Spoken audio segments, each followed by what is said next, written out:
বলছিলাম ঈদের দিন শুধু কবর জিয়ারত করতে যাবেন না, যে কোনো দিন যে কোনো সময় কবর জিয়ারত করতে যান, তাতে যায় আসে না। ঈদের দিন শুধু সকালে কবর জিয়ারত করে কি লাভ? বাপ দিন রাত আশা করে থাকে আমার বেটা কখন আসবে আমার কবরের কাছে। বাপ মা দিন রাত আশা করে আমার সৎ ছেলের সৎ মেয়েরা কখন আমার জন্য দোয়া করবে।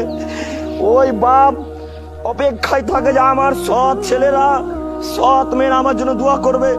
বেটা তো সৎ নয়, বেটা তো দিন রাত ক্যারাম বোর্ড খেলে, বাপের জন্য কিভাবে দোয়া করবে?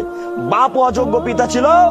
বাপ বলেছে বেটাকে, বেটা তুমি মাদ্রাসায় পড়ো না, বেটা তুমি যাও কাজে যাও, তুমি অন্য কাজ করো। তো ওই বেটা বাপের জন্য দোয়া করবে না ক্যারাম বোর্ড খেলবে?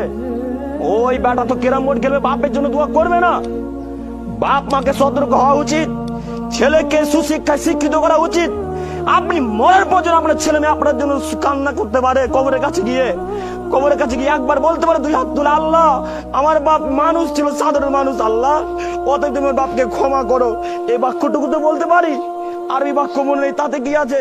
সম্মানিত দিনী ভাই বোন, কথা অনেক আছে কিন্তু সময় অতীব কম, তাই দিনী ভাইদেরকে বলতে চাইছি, ইমাম সাহেব ভাড়া করবেন না আজকের পর থেকে।